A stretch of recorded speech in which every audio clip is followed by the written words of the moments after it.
V imenu Očeta in Sina in Svetega Duha. Milost našega Gospoda Jezusa Kristusa, ljubezen Boga Očeta in občestvo Svetega Duha z vami vsemi.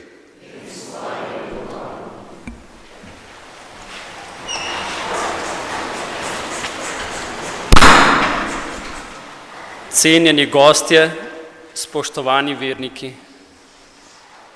prisrčno pozdravljeni pri sveti maši, ki jo bomo darovali v zahvalo za našo domovino Slovenijo. Tako kot se nam samoumevni zdijo mnogi darovi, ki jih vsakodnevno prejemamo od Boga, tako pogosto velja tudi za našo ljubo državo Slovenijo.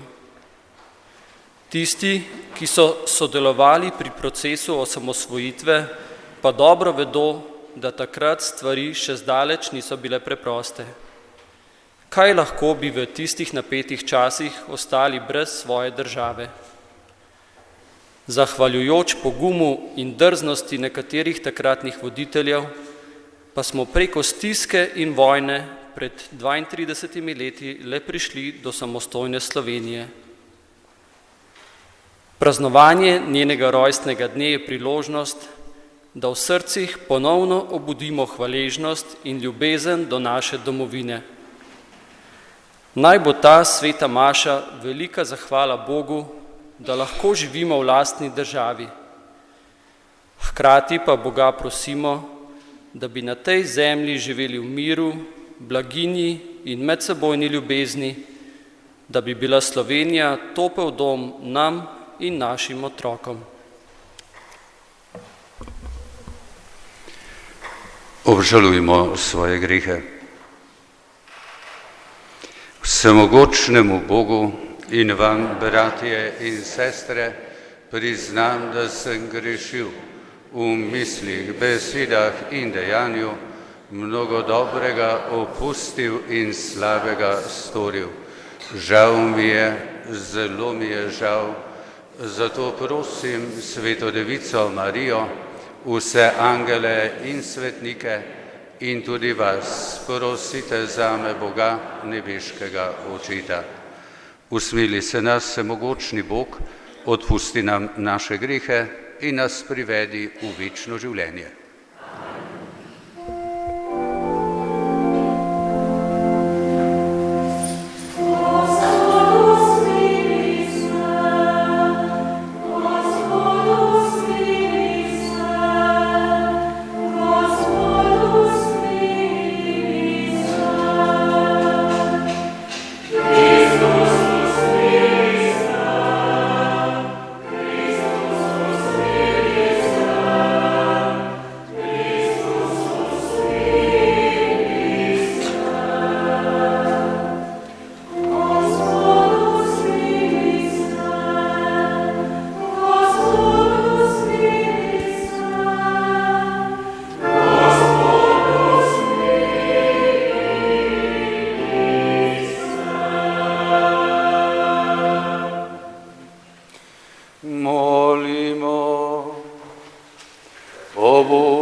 Vse čudovito urejaš in vodiš. Usliši nas, ko te prosimo za našo domovino. Vsem, ki so odgovorni za skupno blaginjo, nakloni pravo modrost. Nam, državljanom, pa daj poštenje, da bosta med nami sloga in pravičnost in bomo tako živeli v miru in blagostanju. Po našem Gospodu Jezusu Kristusu, tvojem Sinu, ki s teboj v občestvu Svetega Duha živi in kraljuje vekomaj. Amen.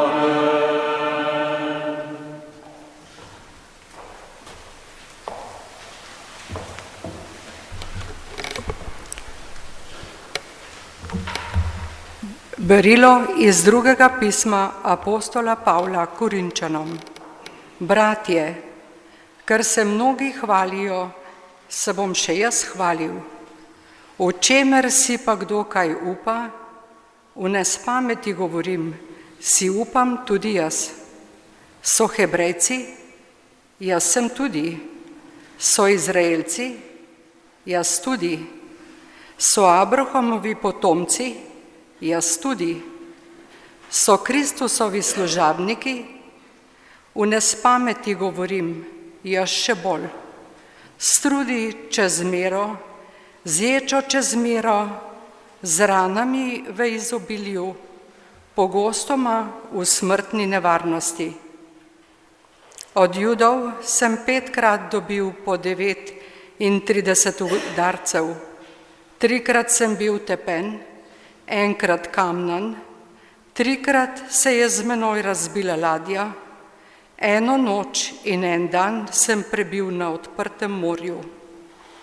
Mnogokrat sem bil na potih, v nevarnostih na rekah, v nevarnostih pred razbojniki, v nevarnostih pred rojaki, v nevarnostih pred neverniki, v nevarnostih v mestu, v nevarnostih v samoti, v nevarnostih na morju, v nevarnostih pred lažnivimi brati, v trudu in naporu, v pogostem vedenju, v lakoti in žeji, v pogostih postih, v mrazu in nagoti. Vrh tega še vsakdanji opravki, skrb za cerkve. Kdo je slaboten in bi jaz ne bil slaboten? Kdo se pohujšuje in bi mene ne peklo? Če se je treba hvaliti, se bom hvalil s svojimi slabostmi. Božja beseda.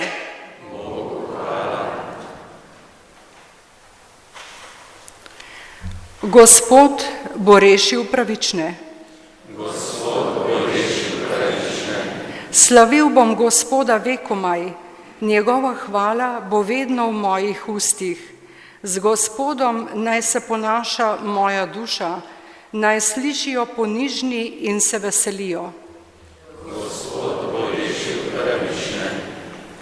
Poveličujte z menoj Gospoda in skupno slavimo njegovo ime. Iskal sem Gospoda in me je uslišal, ter me otel vseh mojih strahov. Gospod bo rešil pravične. Glejte nanj, da se razveselite in da ne zardijo vaši obrazi. Glej, ubožec je klical in Gospod je slišal, iz njegove stiske ga je rešil.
Gospod z vami. Iz svetega Evangelija po Mateju.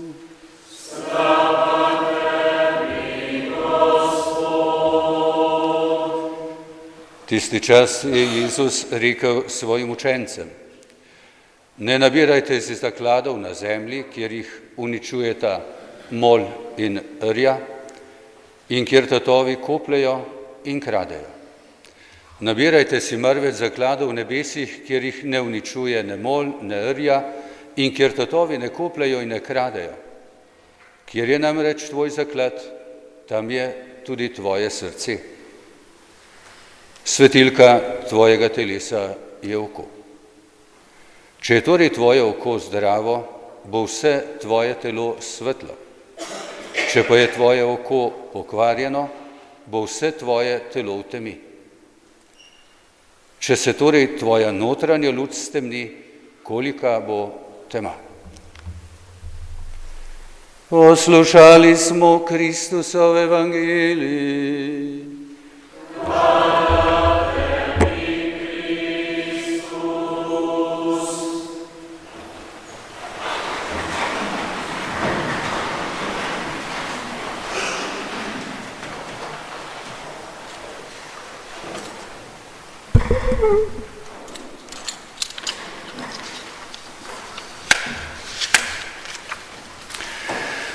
Dober večer in lepo pozdravljeni vsi skupaj pri današnji sveti maši za domovino.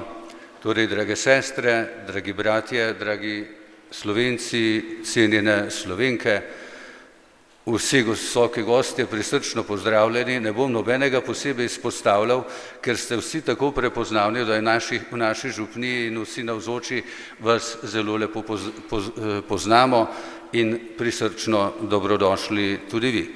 Predvsem lepo pozdravljam, pa naj si drznem z imenom, pozdravi dr. Dimitrija Rupla, enega od teh stebrov začetnih naše osamosvojitvene zgodbe, kot pisatelja, kot tistega, ki je sodeloval pri Novi reviji, pri Majniški deklaraciji. In čeprav vem, da vsaj uradno ni veren, je prišel k maši. Tako delajo ljudje, ki cenijo svojo državo in cenijo tudi dobršen del naroda, ki se ima za vernega in za katoličana. Veliko dejavnikov z področja samostojne in demokratične Slovenije bi bilo modro obravnavati, pa se zaradi aktualnosti, drage sestre in dragi bratje, osredotočimo le na nekatere.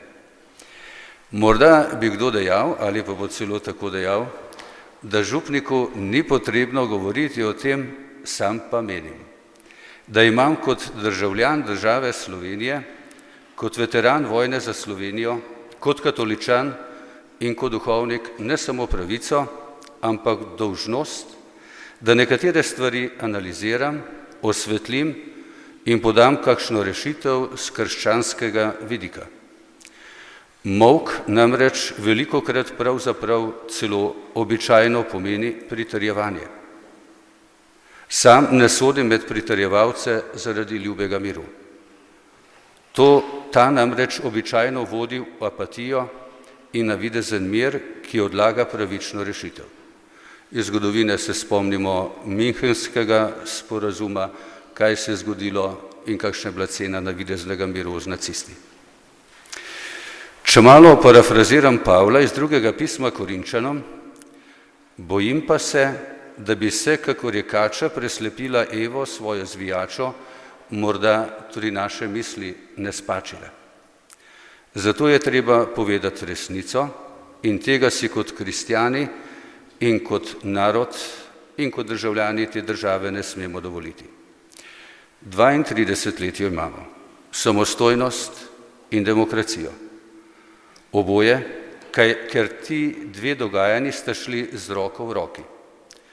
Če ne bi bilo zlasti v drugi polovici 80-ih let vse bolj močnega demokratičnega gibanja, ki je tudi o prihodu nekaterih od zunaj, ki so imeli izkušnjo demokracije, kot na primer dr. Jožeta Pučnika, pridobilo polet, bi bil proces osamosvajanja in pridobivanja lastne državnosti precej drugačen, če bi sploh bil mogoč.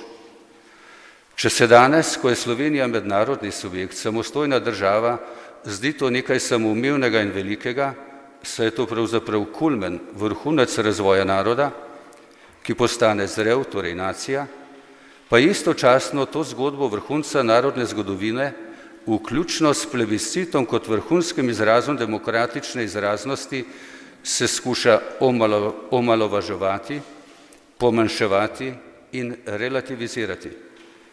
Če hitro pogledamo v našo družbeno ali politično področje, nekateri sploh ne poudarjajo ne samostojnosti in ne demokracije, čeprav pretkano uporabljajo principe demokracije za dostop do vzvodov moči in oblasti.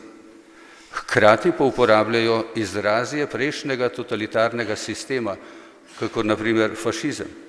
In s tem dokazujejo, da še kako živijo v preteklosti, da si poudarjajo, da glejmo naprej.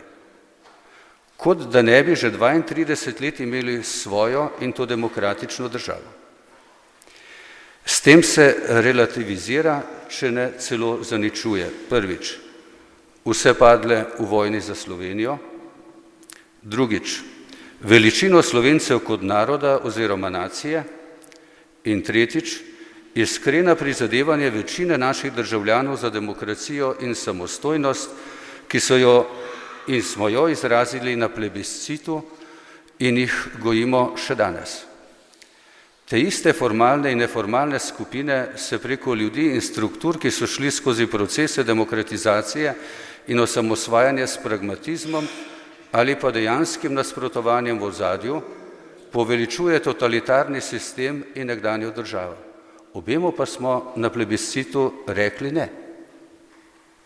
Nazoren primer, ki mu mnogi nasedajo, celo osamosvojitelji in veterani, je, da je vojna za Slovenijo trajala samo 10 dni. Samo, poudarjajo. Ta trditev ne vzdrži. 10 dni so trajali oboroženi spopadi. Pa ne želimo podaljševati osamosvojitvene vojne. Le dati jih želimo resnično težo in obseg. Če bi namreč po analogiji tako gledali naprimer na drugo svetovno vojno, bi vojna trajala samo kakšno leto. Torej čas, ko so bili oboroženi spopadi. Vojna za Slovenijo je dejansko potekala vsaj od razglasitve samostojnosti do odhoda zadnjega vojaka JLA iz demokratične in samostojne Slovenije 25. oktobra 1991. Tisti, ki so bili tam, vedo. Če komu ljubo, naj dneve se šteje. Morda bi bilo celo dobro. Drugi vidik je zelo pomemben v zvezi s osamosvojitvenim in demokratičnim procesom Slovenije, pa so v resnici scenariji, ki jih je bivša totalitarna država imela pripravljene za svoje nasprotnike. Tega ne smemo pozabiti. Hitra sodišča, taborišča, hitre smrti, zaplembe. Tveganja vseh, ki so vodili osamosvajanje in demokratizacijo in vseh, ki so jo branili, so bila velikanska. Samo z grozo si lahko zamišljamo, če bi demokratizacija in osamosvojitev ne uspeli. Kako bi se lahko ponovil scenarij podoben tistemu leta 1945? Prejšnji sistem je imel izkušnjo in tako so se režimske sile tudi usposabljale. Tudi mene so tako usposabljali kot vojaka. To je treba vedeti. Ko torej govorimo o tveganju naših voditeljev in vseh, ki so obranili našo samostojnost in demokracijo, imejmo to v mislih. Zgodba demokratizacije in proces samostojnosti kot enojajčna slovenska dvojčka nista bila spočeta s koncem druge svetovne vojne in ne v drugi polovici 60. in prvi polovici 70. let, pač pa v zadnjih letih 80. in začetku 90. 25. junija 1991 sta bila ta enojajčna dvojčka demokracija in samostojnost Slovenije rojena. Z omenjeno ugotovitvijo nič ne zmanjšamo velikih doprinosov ljudi v zgoraj omenjenih obdobjih za neka druga področja, vendar ne za demokracijo in ne za samostojno Slovenijo. Preučevanje zgodovine to jasno dokazuje in bo še dokazalo. Relativiziranje osamosvajanja in demokratizacije je samo en pokazatelj. Obstaja še drug pokazatelj, relativiziranje narodne osamosvojitve in demokracije, ki pa je vezan na širši svetovni pojav vzpona iste ideologije, ki je pri nas s strahom, terorjem, klasificiranjem prebivalstva in nadzorom vladala 45 let, le da sedaj preko akademskih vrat in preko prevzema demokratičnih in nevladnih struktur prihaja z vso močjo. Kakor je že prej počasi na Zahodu, saj so vedeli, da s klasično revolucijo tam ne bodo uspeli. To gibanje prepoznavamo kot prevračanje klasičnih vrednot zahodne demokracije. Od spreminjanja vsebine pojmov, kot so družina, narod, država, spol, življenje. Vključno z nepojmljivo agresijo do ustanov, ki te vrednote podpirajo, izrazito prav na katoliško cerkev. Do vsiljevanja pravic, pojmovanja življenja in življenjskega stila majhnih skupin večini, če se te pravice sicer izenačijo s pravicami večine, kar je popolnoma prav in pravično, temu rečemo pozitivna diskriminacija. Če pa se jih absolutizira in vsiljuje v večini preko vzgojnega in upravnega sistema, pa to lahko imenujemo bistveno drugače in ni prav in ni pravično. Ironija, hkrati pa nazoren pokazatelj tega stanja pri nas je v tem, da v tej zgodbi uzurpacije demokracije, relativiziranja samosvojitve in demokracije stojijo mnogi potomci privilegirane elite iz totalitarnega sistema, finančno pa jih podpirajo sodobni bogati kapitalisti, ki so bili vsaj pri nas mnogi do nastopa zagovorniki skupne lastnine. Bomo tiho? Nikakor ne. Bomo iskali pravne rešitve po demokratični poti? Seveda. Četudi so, se zdi, sile načele zadnji simbol pravne razsodnosti, Ustavno sodišče. Ta skromna analiza kaže stanje. Ne sme nam biti vseeno in ne smemo biti tiho. Ne sme nam biti vseeno za našo državo, za naš narod, za naša življenja, za naše družine, za naše otroke. Dolžnost je, da starši poveste svojim otrokom, kdo so, in naša dolžnost je, da starejši med nami povemo, da jih imamo radi in da ne bomo dopustili, da bi šli z tega sveta z asistenco ali pa brez nje. Hvala Bogu, da živimo v demokraciji, Evropski uniji in da smo članica NATO. Tudi nam demokracija omogoča pot in lahko se izražamo, povemo, zahtevamo, volimo, uporabljamo pravna sredstva in tako dalje. To je bilo pred malo več kot 30 leti skoraj nemogoče. Naša država zato potrebuje suverene, ponosne in dejavne državljane, tudi dejavne kristjane in katoličane in drugače virne. Vsi smo državljani. Vendar pa ni dovolj, da samo ugotavljamo stvari in po svoje občudujemo ponos drugih, sami pa smo premalo ponosni in premalo dejavni. Ni nam treba paradirati, da pokažemo svoj ponos. Le pristno in dejavno živimo kot verniki in kristjani. Ponos, ki je v nas, bo hodil pred nami in bo viden za nami. Še kratko zgodbo iz lastne kože. Ko sem začel v Slovenski vojski delati leta 2000, je Slovenija dobila vabilo na mednarodno konferenco vojaških škofov in glavnih kaplanov v Ženevo. Prej je hodil dr. Čepar, ko sem pa bil jaz kot duhovnik že v upravnem delu, so pa rekli, dajmo ga poslati. In so me uradno poklicali na vojaške vaje, mi dodelili srebrne čine podpolkovnika, v skladišču so mi dali uniformo 52 podaljšano, takrat sem bil še bolj postaven, kot sem sedaj, ne malo za šalo. In mi je vse lepo pasalo in sem šel z vlakom v Ženevo.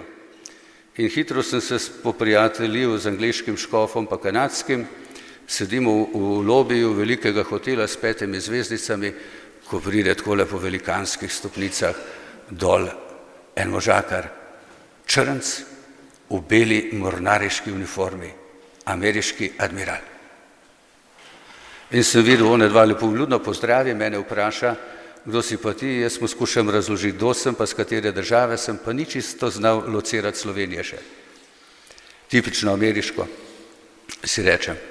No in potem rečem, to je pa država, ki je nastala iz bivše Jugoslavije, najbolj se, in samo takrat sem uporabil to interpretacijo. In sem videl, kako je ta admiral začel gledati na mene zviška. In sem imel občutek, da me je povezal z Miloševićem, z vojno v Bosni, z vojno na Kosovem in vsem živim. Naslednje leto sem bil pa že, je bila konferenca v Štrasburu, sem imel uradno čin polkovnika, oznake smo imeli vojaškega vikariata, imel sem našite generalštab, zgoraj veteran, tukaj še slovensko zastavo, pa znak vikariata vojaškega, ki ima križ, knjigo, pa številko 745. In podobno smo sedeli. In on me zagleda, točno sem videl, da me je zagledal ta ameriški admiral, glavni kaplan ameriške vojske, mornarice, pride k meni, me premeri, je bil zadovoljen z mojo uniformo in oblačili in najprej reče, oče, kaj pa tu pomeni veteran? In rečem, to pa pomeni, da sem aktivni udeleženec vojne za Slovenijo. In imam zato status veterana. In poslušajte, kaj je on naredil.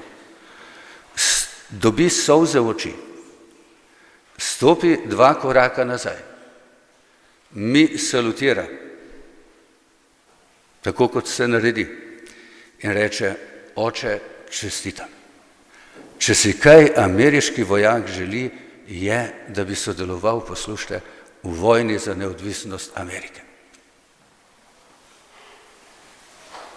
In da bi branil ameriške interese in demokracijo kjerkoli po svetu.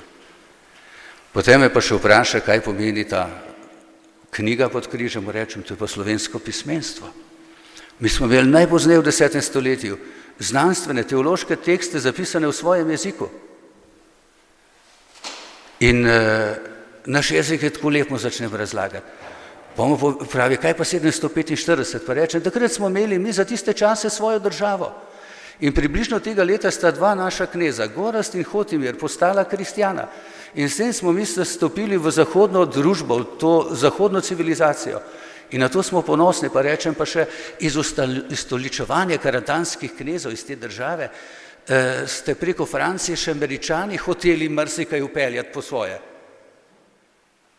Od takrat naprej, še enkrat salutirna in reče, hvala oče, od takrat naprej sem bil enakopraven njemu, ameriškemu admiralu, angleškemu vojaškemu škofu, ameriškemu vojaškemu škofu in vsem škofom sveta. Kaj so videli? Da vedo, kdo sem, da sem ponosen na to, kaj sem, da zaradi tega ne gledam na druge zviška in tega ponosa zdravega slovenskega in tudi katoliškega, tisti, ki smo verni, nam primanjkuje. Ker je namreč svoj zaklad, tam je tvoje srce, smo slišali danes. Obrnimo se s prošnjami na dobrega Boga in ga prosimo.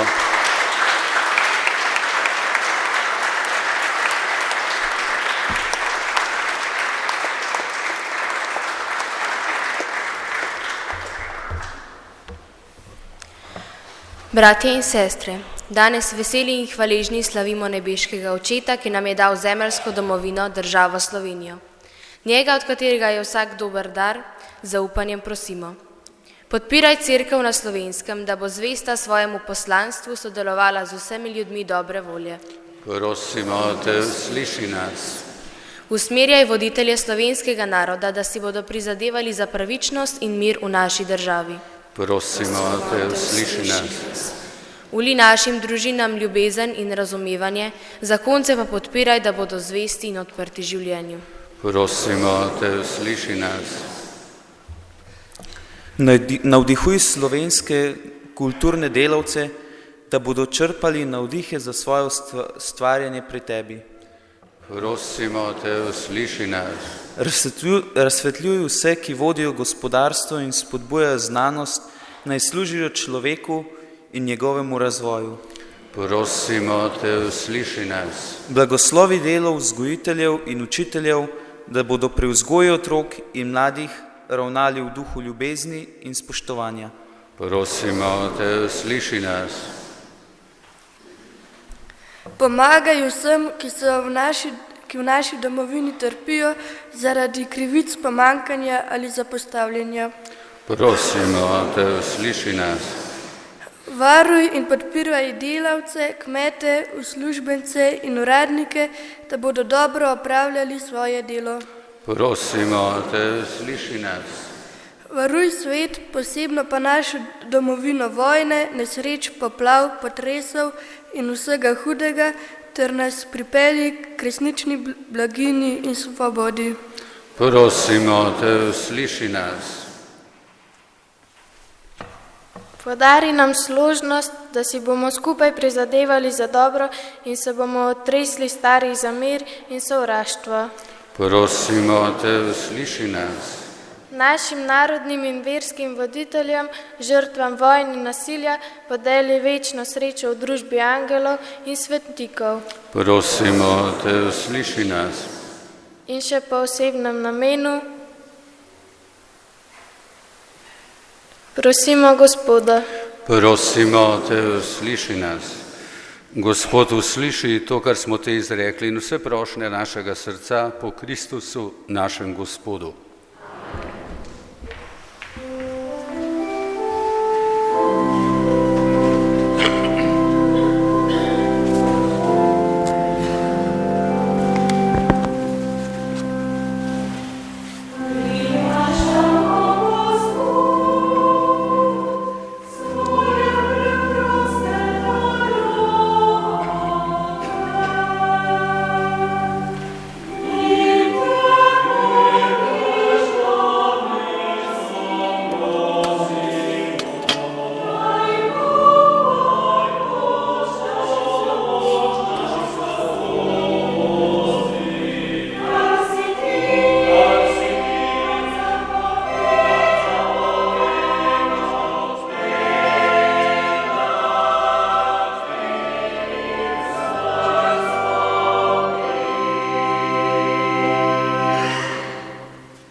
Sestre in bratje, molimo, da Bog vsemogočni Oče sprejme našo skupno daritev.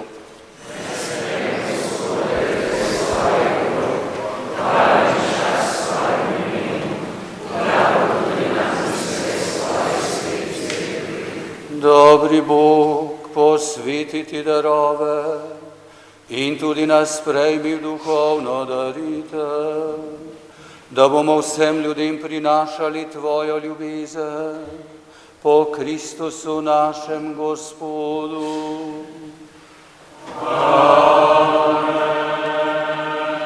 Gospod z vami, kvišku srca, zahvalimo se Gospodu našemu Bogu.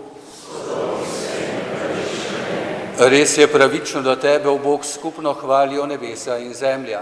Tebi naša hvala ni potrebna, vendar se ti smemo zahvaljevati. Naše hvalnice ti ničesar ne dodajo, pomagajo pa nam na poti k tebi po našem Gospodu Jezusu Kristusu. Zato te skupaj z angelskimi zbori slavimo in veseli kličemo. Svet, svet, svet si ti, Gospod, Bog vsega stvarstva.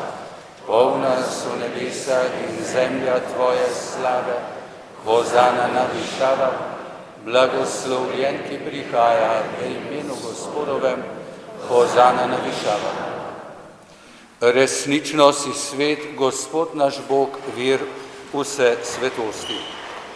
Zato po sveti prosimo po svojem duhu te darove, da nam postanejo telo in kri tvojega Sina, našega Gospoda Jezusa Kristusa. Ko je šel prostovoljno v trpljenje, je vzel kruh, se zahvalil, ga razlomil, dal svojim učencem in rekel: vzemite in jejte od tega vsi. To je moje telo, ki se daje za vas.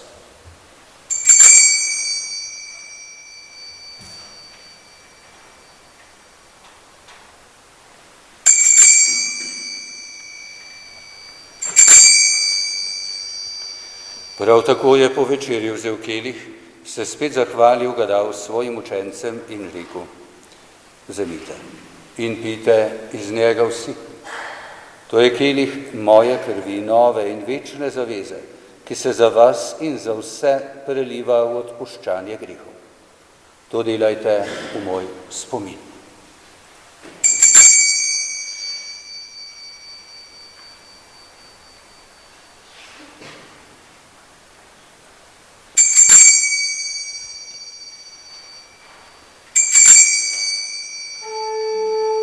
Skrivnost vere.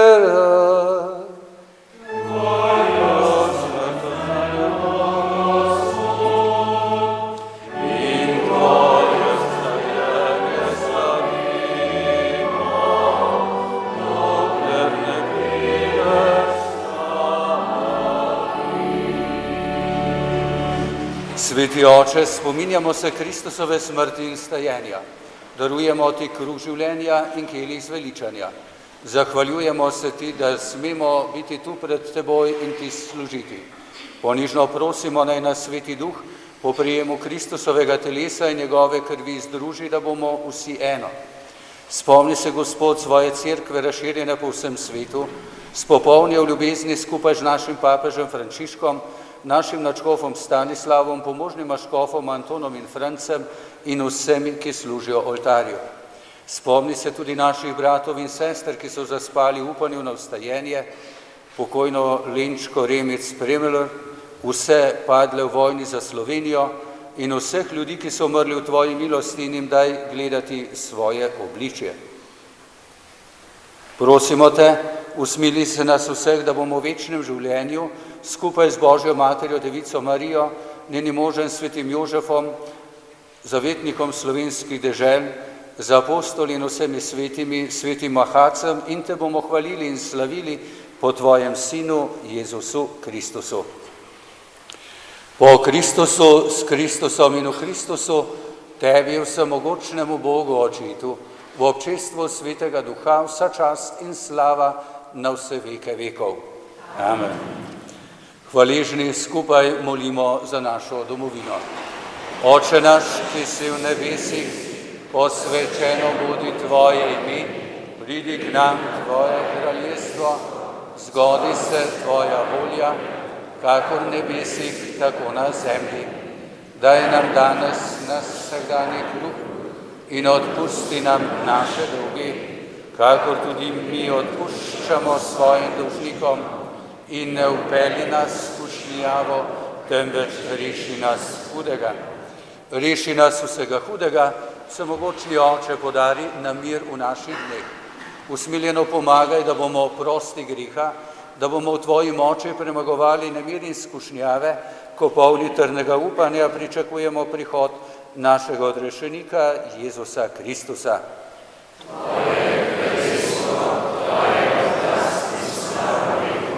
Gospod Jezus Kristus, pošiljaš nam Svetega Duha, ki svetu prinaša ljubezen in mir. Ne glej, prosimo, na naše grehe, ampak na vero svoje cerkve. Utrdi jo v miru in jo vodi k popolni edinosti, da se izpolni tvoja volja, ki živiš in kraljuješ vekomaj. Gospodov mir bodi vedno z vami. Kot sestre in bratje in kot državljani drug drugemu stisnimo roke in si zaželimo miru.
Poglejte, to je jagnje Božje, Jezus, ki odjemlje grehe sveta.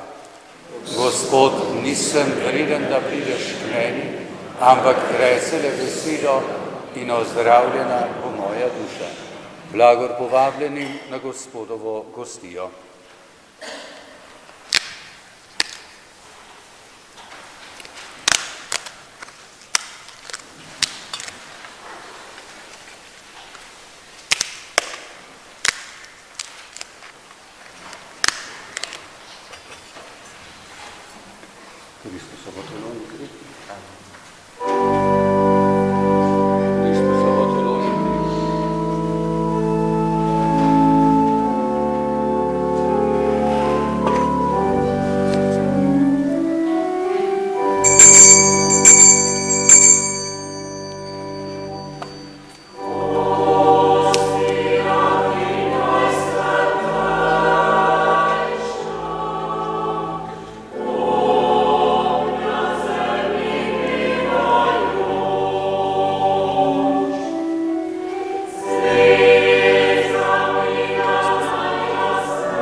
Molimo, nebeški Oče, bili smo gostje pri mizi ljubezni in edinosti. Naj svojim delom, ki si ga nam zaupal, skrbimo za primirno življenje med nami in zaupanjem gradimo Tvoje kraljestvo po Kristusu našem Gospodu. Amen. Hvala lepo vsem, ki ste prišli k maši za domovino, da smo se Gospodu zahvalili in klicali blagoslova.